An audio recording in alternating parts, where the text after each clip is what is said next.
Alright, kita sudah bersedia untuk menceritakan satu lagi topik yang agak menarik. Jarang-jarang saya bawa cerita macam ni tentang kalau ada masalah susah hamil je ni, kadang-kadang isteri ataupun wanita yang menjadi macam masalah utama. Tapi sebenarnya di zaman moden ini, saya nak cerita pada anda, orang lelaki pun ada masalah ketidaksuburannya. Boleh? Kita mulakan dengan Bismillahirrahmanirrahim. Assalamualaikum warahmatullahi wabarakatuh. Kalau boleh, you dengar elok-elok supaya jangan sampai bergaduh nanti. Boleh? Baik, definisi infertile ataupun ketidaksuburan ni selalunya macam ni. Bila selepas you kahwin, 12 bulan you tidak dapat anak juga, dengan syarat you tidak kontrol, tidak kawal dan tidak pakai apa-apa inilah, tak kontraseptif. Of course you ada hubungan intim dengan isteri dan suami itu macam biasa, 2 atau at least 3 kali seminggu, tidak ada pakai ubat dan sebagainya.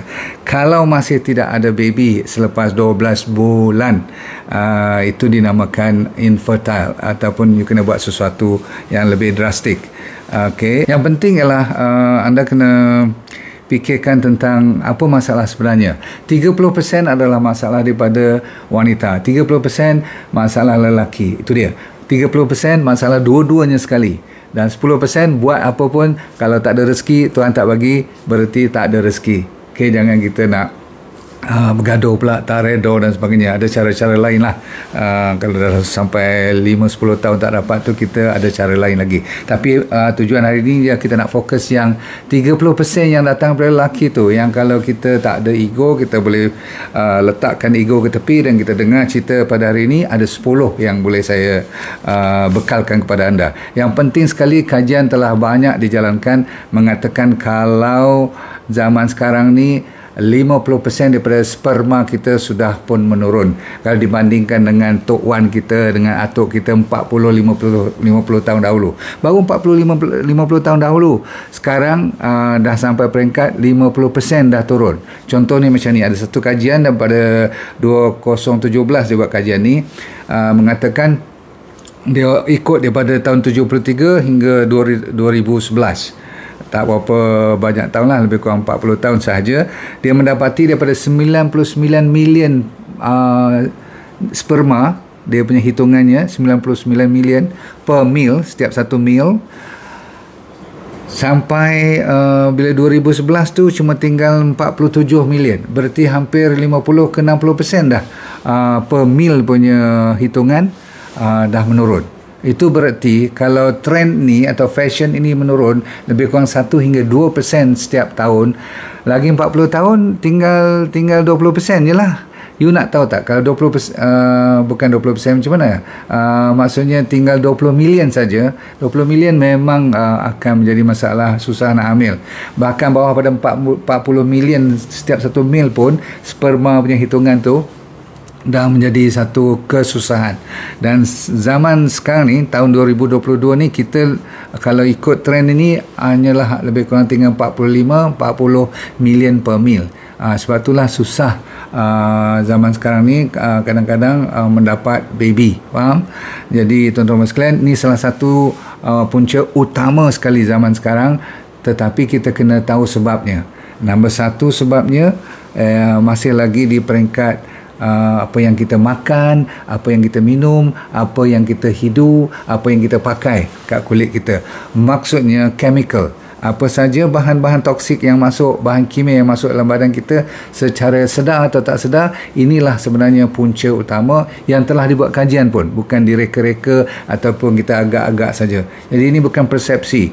Sebab bila dihitung sperma count tu, orang yang terdedah lebih banyak kepada bahan toksik ni, anda tahulah bahan-bahan toksik ni seperti mercury, arsenik, seperti bahan-bahan yang menyebabkan kanser.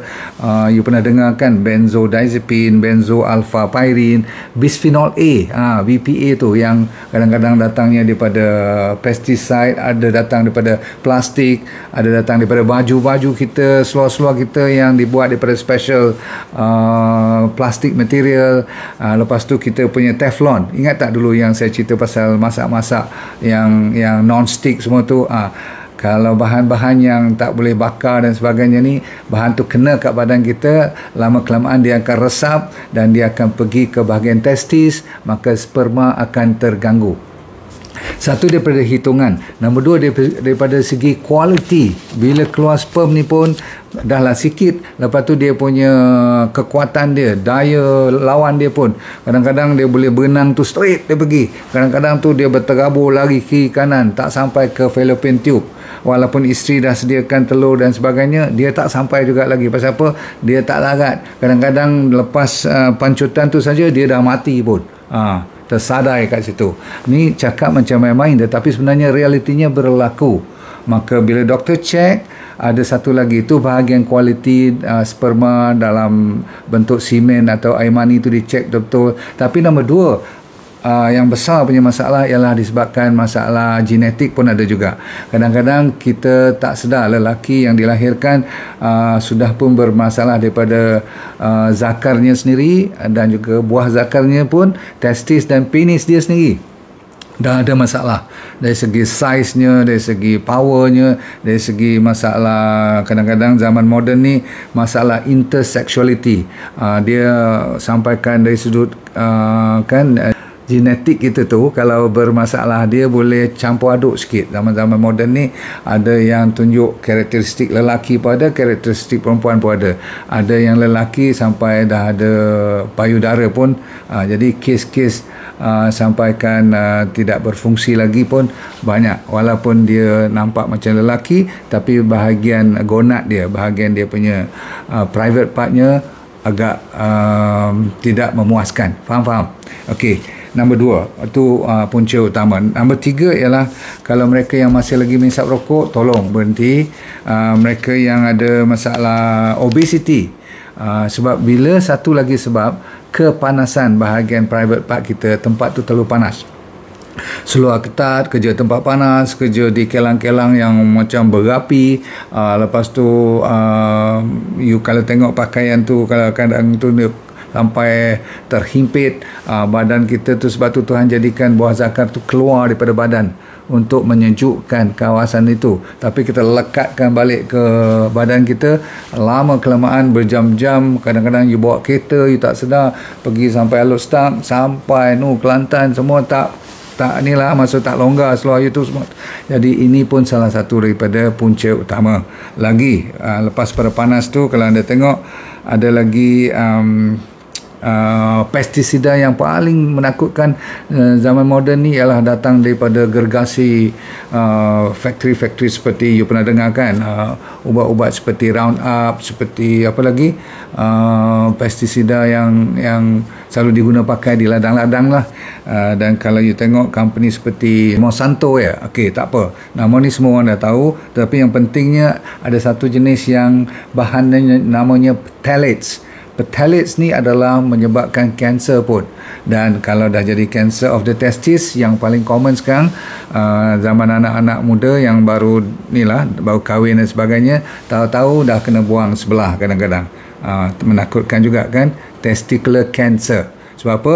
Datangnya juga daripada bahan-bahan yang toksik tadi. Okey, seterusnya ada masalah kalau dibuat physical examination, dari segi size, dari segi quality, dari segi kadang-kadang tube daripada buah zakar nak pergi ke penis tu, ada yang block, ada yang dah sempit, ada yang telah pun dapat mumps masa kecil dulu. Tahu tak mumps? Ni bengkak beguk tu, yang mumps tu, dia boleh, kalau salah-salah bulan dia sampai ke bahagian testis pun. Itu pun boleh merosakkan. Jadi walaupun normal saiz semua, tapi dah tak boleh berfungsi lagi. Kalau siapa yang kena kemoterapi, siapa yang ambil banyak steroid, banyak ambil ubat-ubatan, dan siapa lagi yang suka berdekatan dengan tempat yang ada radiasi, maksudnya of course yang kerja tempat X-ray dan sebagainya itulah, tapi ada lagi radiation lain lah. Sekarang kan you nampak pencawang elektrik dan sebagainya, you pula buat rumah sebelah pencawang elektrik tu, cantik. Bukan pencawang elektrik, sekarang ni pencawang banyak ni, internet punya ni, faham tak? Yang telco yang besar-besar, serombong tu depan muka rumah you. Kadang-kadang daripada budak sekolah lagi, di atas bumbung sekolah pun Masya Allah, budak-budak yang suka ataupun anda yang muda-muda yang rajin sampai tidur letak laptop lagi atas muka, tak apa juga, atas kawasan ni lelaki bawa pergi lama sangat pakai, letak atas riba pula tu, tahu, komputer. Lepas tu mereka yang ada varikosil ni vein, pembuluh darah bengkak di kawasan private part orang lelaki, pun boleh menjadi masalah.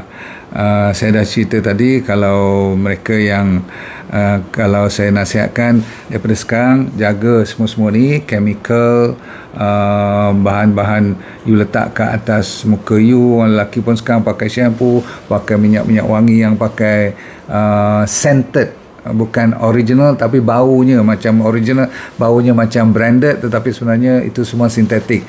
Cun lah tu. Dulu-dulu orang kan bobor kat bawah ketiak semua tu, yang sapu, spray semua tu. Sekarang kan dah tak nampak lagi dah.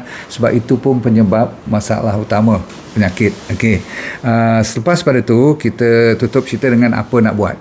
Satu, dah tahu sebab, you tolong tolak ke tepi.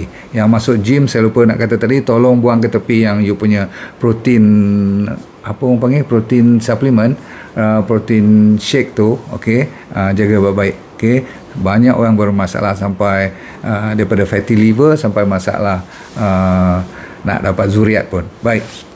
Amalkan, ini yang saya suruh you buat pula. Amalkan diet yang sihat dulu, ikut D&D diet, buat fasting, buat puasa supaya kita detox habis bahan-bahan lama. Kita masih lagi bukan sampai bila-bila akan turun dia punya sperma tu. Dia insya-Allah boleh improve, tapi you kena betulkanlah makan makanan yang ikut D&D diet. Saya dah cerita, buah-buahan, sayuran dan rainbow food. Dengar elok. Seterusnya almond, tomato, ni antara yang selalu you digalakkan makan. Bawang, garlic, bawang putih, cengkeh, zinc, banyak zinc, bahan-bahan yang banyak zinc, banyak selenium. Lepas tu ambil sachainchi oil untuk meningkatkan balik peredaran darah dan semua radangan tu. Okey, kita nak betulkan. Ini dengan syarat bukan masalah genetik lah. Lepas tu kita tutup cerita dengan tolong dia orang kata ambil bahan-bahan seperti spirulina tu pun bagus, tetapi you kena jaga daripada mana datangnya. Takut ada orang panggil apa, pencemaran daripada laut pula. Maklumlah mercury semua tu. Bagusnya ialah you ambil juga walnut, Brazil nut, banyak ke kacang, kecuali kacang tanah ni kita galakkan. Kita suruh ambil sachainchi oil dan D3K2. Lagi sekali, D3K2 ni macam magic show. Ramai orang tak cukup. So anda betulkan ni, dan jangan lupa kepada perkataan stres. Kalau apa saya cerita tadi semua normal, size everything okay, sperm count pun normal, everything normal, you punya stress level tu. Sebab stres juga akan menyebabkan quality ataupun gangguan hormon daripada pituitary gland yang menyebabkan dia boleh betulkan testosteron you atau tidak. Dia terganggu, maka sperma count pun akan jadi bermasalah. Anda tahu kan, kalau you bermasalah, you boleh menyebabkan keguguran oleh isteri you. You mesti kata, oh, keguguran tu masalah wanita saja. No, bila you punya sperma tak perfect, dia akan menimbulkan masalah bila janin tu nanti, maka dia tak tahan. Alhamdulillah, kalau keguguran, kalau baby tu terus, boleh jadi ada kecacatan pula nanti. Faham? So cukup dulu pada hari ini, saudara saya sekalian. Saya mengharapkan you dapat belajar sesuatu. So saya mendoakan bagi mereka yang tengah dan sedang mencari zuriat, jangan putus asa. Teruskan perjuangan anda. Nanti kita cerita lain kali untuk ketidaksuburan wanita pula, yang sebenarnya lebih complicated daripada lelaki. Alright, bersama-samalah kita doakan semoga hidup anda bahagia di dunia dan akhirat kita ke syurga, insyaAllah. Okay, apa yang Tuhan buat, yang dia bagi kat kita, kita redha. Sebab apa? Kita nak let go and feel good all the time. Jumpa lagi. Assalamualaikum warahmatullahi wabarakatuh. Baik, saya mencari cuma 20 orang saja yang kali ini untuk saya buat kelas demi kelas, untuk saya mengajar dia jadi dropshipper saya. Saya punya trainer, saya dah ajar di mereka untuk train you all tanpa modal langsung, yang perlu cuma handphone dan jari yang masih boleh bergerak. Kalau itu ada, you dah boleh berniaga tanpa modal, tanpa risiko apa-apa. Sama ada you bekerja boleh buat part time ataupun full time suri rumah tangga, no problem. Dengan syarat you kena rajin sedikitlah belajar dan ikut apa yang kita tunjukkan, sebab semuanya dibuat secara percuma. So kalau nak di antara 5 hingga 10 ribu tu, orang kata apa, senang-senang aja kalau you buat betul-betul. Okey, nak lebih pun boleh, tak ada masalah. Nanti kita pelan-pelan akan ajar you, dan yang penting you sign up dulu secepat mungkin. Cuma 20 yang pertama saja, okey?